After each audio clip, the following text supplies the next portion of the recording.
আমি মানুষটা ভদ্র অভিমানী। মাঝে মাঝে নিজের উপর নিজেরই খুব রাগ হয়, আবার ভীষণ মায়াও লাগে। আমি জানি না কেন হুটহাট আমার মন খারাপ হয়ে যায়।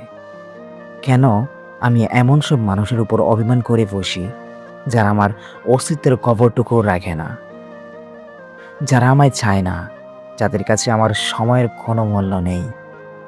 আমি কেন বারবার তাদের কাছে গুরুত্ব খুঁজি? বুক ফেটে কষ্ট হয় তখন, যখন দেখি যাদের আমি নিজের সবটুকু দিয়ে আগলে রাখি, তাদের কাছে আমি কেবলই একটা অপশন। মাঝে মাঝে আকাশের দিকে তাকিয়ে বলি, হে আল্লাহ, কেন আমাকে এতটা ইমোশনাল বানালে? কেন আমাকে আর সবার মতো একটু কঠোর করলে না?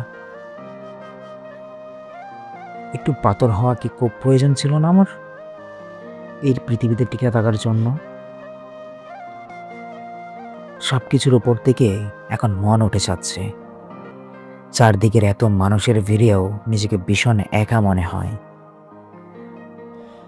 আমি তো এতটা একা হতে চাইনি। আমি তো চেয়েছিলাম কারো কাছে প্রিয় হতে, কারো ভরসার জায়গা হতে। আমি মানুষকে যতটুকু গুরুত্ব দেই, মানুষ আমায় তা দেয় না কেন? এই প্রশ্নটা বিষাক্ত তীরের মতো আমার বুকের ভিদে আছে। আমি কি তবে কারো ভালোবাসার যোগ্য নয়? আমি কি কারো কাছে একটু মায়া বা একটু মনোযোগ আশা করতে পারি না? আমি কি এতটাই খারাপ যে মানুষ আমাকে অবহেলা করতে করতে নিঃশেষ করে দিচ্ছে?